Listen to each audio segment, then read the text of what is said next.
San Francisco'da imzalandı ve 24 Ekim 1900. Mr. President, dear heads of state and government, Mr. Secretary General, dear delegates, on behalf of myself and my nation, I extend my warmest greetings to you.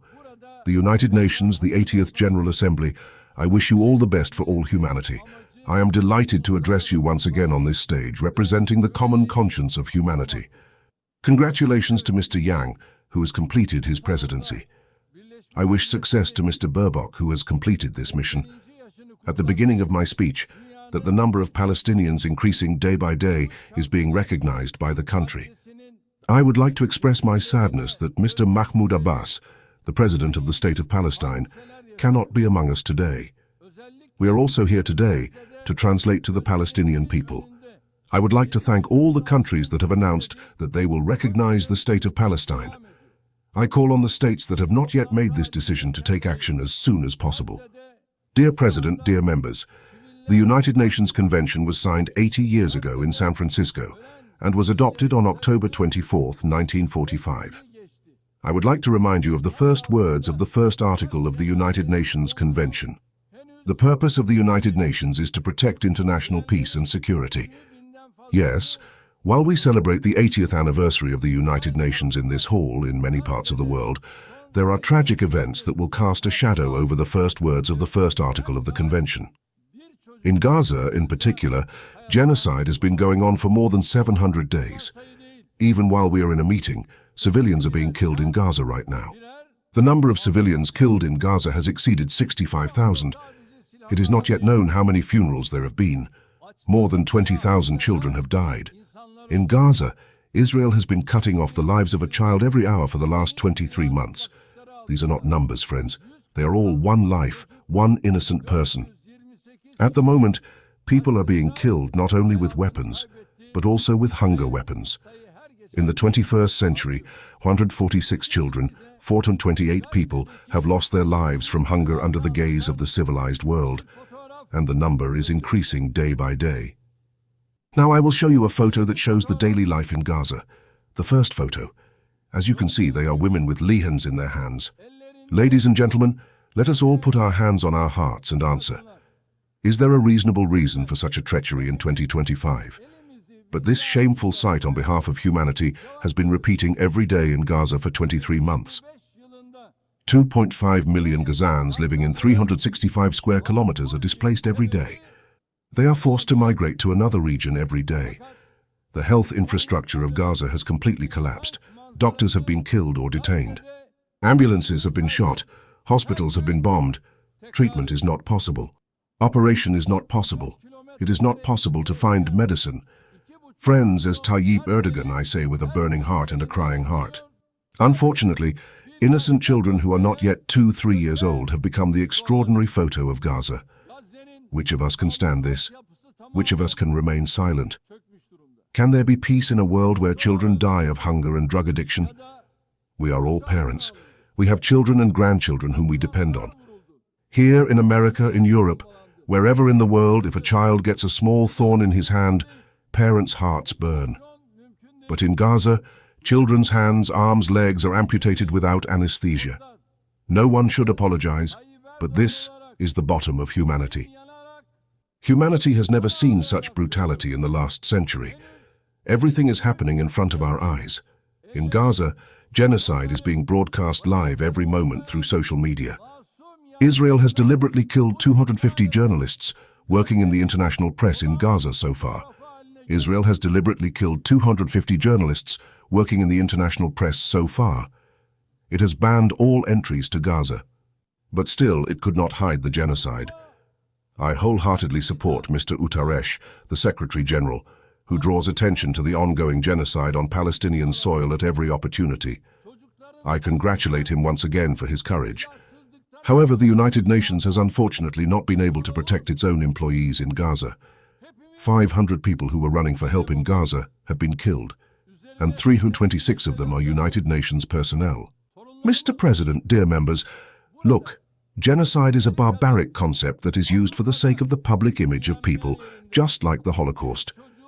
It is a barbaric concept that is used for the sake of the public image of people, just like the Holocaust. However, today not only people are being killed in Gaza, but also animals are being targeted and killed. Agriculture, gardens, trees, vegetables are being destroyed in Gaza. Olive trees are being destroyed in Gaza. Waters are being destroyed and polluted in Gaza. Buildings, houses, libraries, hospitals, schools, mosques, churches, historical buildings are being consciously destroyed in Gaza. The soil of Gaza is no longer useful for people, animals and plants. The soil of Gaza is no longer useful for people, animals and plants. Here is another photo for you. Now I ask you, what does this photo in my hand have to do with the search for security? This is called hostility to life. Isn't it hostility to life? I express this clearly from this chair. There is no war in Gaza. There is no talk of two sides in Gaza. On the one hand, there is a regular army with the most modern, most deadly weapons in Gaza. On the other hand, there are innocent civilians and innocent children. This is not a struggle against terror. This is not a struggle against terror. This is an occupation that has been carried out in advance of the 7 October incident. It is a policy of incitement, exile, genocide, or rather a policy of mass slaughter. Today, Gaza is being destroyed under the pretext of Hamas. At the same time, it is being occupied step by step in Western Sharia, which Hamas does not rule. Innocent civilians are being massacred with executions. Moreover, Israel is not limited to Gaza and Western Sharia. It threatens regional peace by organizing attacks on Syria, Iran, Yemen, and Lebanon. It threatens regional peace by organizing attacks on Syria, Iran, Yemen, and Lebanon. Recently, Israel attacked Qatar, which held a meeting for ceasefire negotiations. The attack on Qatar has shown that the Israeli administration has completely lost control. It has shown that the Israeli administration has completely lost control. It has been understood that Netanyahu has no intention of making peace or saving the hostages. Not only his neighbors, but all the countries in the Middle East are being addressed to the relentless threats of the Israeli government. Let's be aware of the following. Because of Israel's increasing aggression, the values that emerged after the Second World War in the West, especially in Europe, have been severely damaged. The most basic human rights, freedom of expression, freedom of the press, freedom of expression and protest, women's rights, children's rights, democracy, equality, justice, etc., have been abolished. At this point, we all have to see the following truth. Dear friends, the Israeli administration, which acts on the grounds of the Promised Lands, aims at regional peace and the common gains of humanity with a progressive policy. The holy city of the three heavenly religions, Jerusalem, which is a common heritage of humanity, is the target of this radicalism. This state of jinn, which disturbs the conscience of the Musawir, and which they have not approved, and which instills anti-Semitism all over the world, can no longer continue. A ceasefire must be established as soon as possible in Gaza. Attacks must cease. Humanitarian aid must be allowed to enter without interruption. The international law must be calculated for the genocide squadron. God willing, this will definitely come true. Everyone who does not raise their voice against the barbarism in Gaza is a partner in the responsibility of this brutality. From here, I call on all the heads of state and government with sincerity. The day is today. Today is the day to stand upright in the name of humanity next to the Palestinian victims. While your people react to the barbarism in Gaza, come and show your courage step by step. Fulfill your duty of humanity against Gaza, where children raise children. With this in mind, to support the innocent people of Gaza who fill the squares, to support the academicians, artists, politicians, activists, students, all the film and television companies, I send my warmest greetings to the defenders of Palestine. Distinguished delegates, for 13 years, I have told you about this chair, the oppression and clashes in our neighbor Syria. Just as we are raising our voices for the innocent people of Gaza today, for 13 years, we have drawn attention to the cries of the Syrians. Here we have become their voice and breath. The oppression that caused millions of people to leave their homeland in their lives, thank God with the 8th December revolution, has now entered history. Our Syrian brothers opened the doors of a new era on 8 December. I believe that the Syrian people who won the struggle against a bloody regime will reach their goal by paying great prices and achieving their victory. God willing, this victory will reach its destination. We will support the vision of Syria, where there is no type of terror, where security is established, with all our means. As stability takes root in Syria, all neighboring countries and all our regions will be the winners of this with the Syrians. I would like to express my gratitude for the contributions they have made to the recovery of the Syrian brotherly countries in Körfez. We will continue our cooperation with all regional and international actors who share the same principles. Dear friends, we hope that the nuclear file on our neighbor Iran will be resolved as soon as possible through diplomacy. It should not be forgotten that our region cannot afford another crisis. The stability, security, and prosperity of our neighbor Iraq are extremely important for the safety of our region. We pay great attention to strategic moves that prioritize collective prosperity, such as the Development Path project. In the north, we have a great need for the Istanbul process between Russia and Ukraine, which are both our neighbors. Thanks to direct talks, we have helped many prisoners and refugees. We tried to determine the modalities of peace negotiations between the parties. Do not forget that we will continue to strive for ceasefire in the coming period, with the slogan of a fair peace. We encouraged the parties from the very beginning for the establishment of peace between Azerbaijan and Armenia. We are pleased with the steps taken between the two countries in August 8th. We congratulate President of Azerbaijan, Mr. Aliyev, and Prime Minister of Armenia, Mr. Pashinyan, on their contribution to the process. We congratulate President of the United States, Mr. Trump, once again. I would like to express that the normalization process between our country and Armenia is progressing in its own direction. We continue our efforts to resolve the conflict between Somalia and Ethiopia within the scope of the Ankara process, which is another intermediary activity.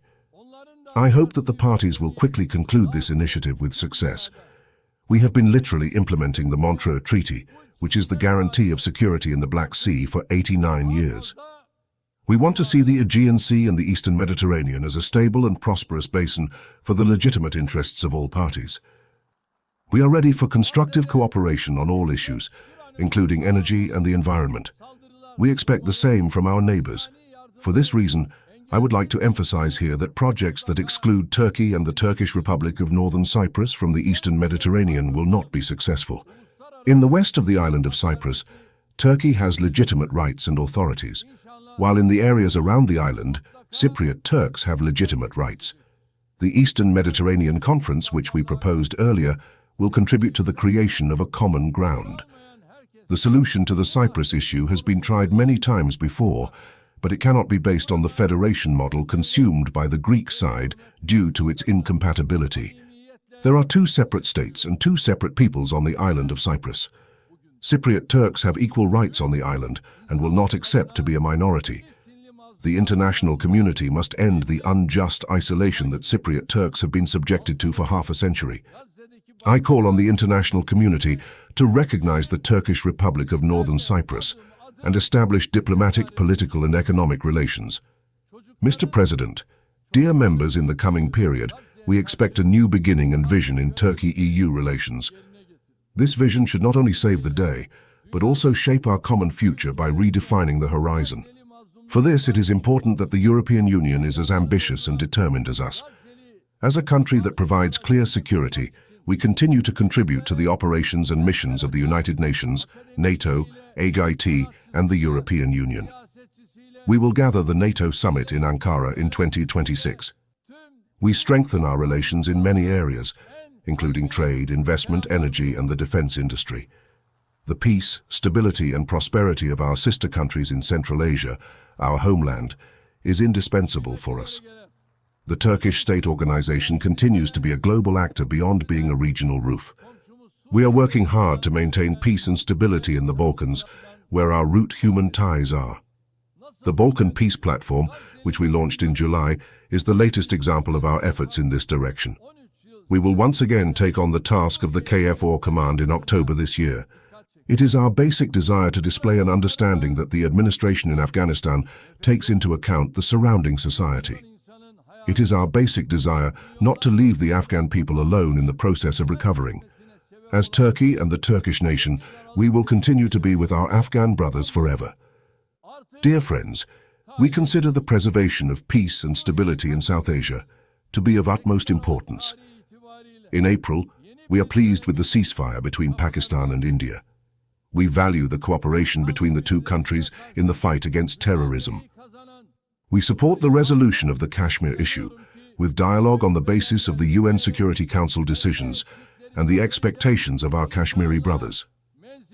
Our relations with the African continent are strengthening year after year, from education to health, infrastructure to trade.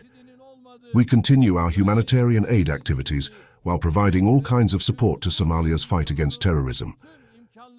The conflict, which has been going on for more than 2 years in Sudan, is very upsetting to us. It is the common responsibility of the international community to establish a stable and sustainable peace in Sudan. Our efforts in this direction will continue. The Great Lakes region has been hit hard by instability and conflicts that have been going on for years. The conflicts in the east of the Democratic Republic of Congo must be resolved as soon as possible. We support the efforts of the United States to facilitate and ease the situation in Qatar. We are following the increasing terrorist activities in West Africa and the Gulf of Africa with concern. We will continue our efforts to bring the people of this region, where our historical ties are, to peace and stability. Our relations with Asian countries in Turkish foreign policy, which we carry out with a 360-degree approach, are of great strategic importance. As part of our Asia initiative, our engagement with regional institutions, especially ASEAN, is gradually deepening. We pay great attention to developing our relations with Latin America and the Caribbean region with a spirit of partnership and a win-win approach. We are determined to carry on our friendly ties with all the countries in the region. Honorable delegates, the breakdowns in international trade, increasing protectionist tendencies and supply chains are leading to fundamental changes in the world economy. We support the reform of international trade based on the rules set by the World Trade Organization for the successful struggle with the existing tests. I find it irresistible for countries, especially developing ones, to achieve cheap, safe and sustainable energy access. I find it irresistible for countries, especially developing ones, to achieve cheap, safe and sustainable energy access. We are advancing the Eastern-Western Joint Corridor project, which is of strategic importance and extends from China to Europe. We contribute to the development of global trade with our modern transportation infrastructure and the Baku-Tbilisi Kars line. With the aim of building a future that respects nature, we are moving steadily towards the goal of emitting zero emissions by 2053. It is a privilege for us to see that the zero-emission movement, which is under the protection of my wife, Emine Erdogan, is turning into a wave of awareness that reaches more people and hearts all over the world every year. It is a privilege for us to see that the zero-emission movement, which is under the protection of my wife, Emine Erdogan, is turning into a wave of awareness that reaches more people and hearts all over the world every year. In order to reach their 2030 goals and to bring hundreds of millions of people from all over the world to a dignified life, we defend that the global financing architecture should be made compatible with the concept of not leaving anyone behind. In order to reach their 2030 goals and to bring hundreds of millions of people from all over the world to a dignified life, we defend that the global financing architecture should be made compatible with the concept of not leaving anyone behind.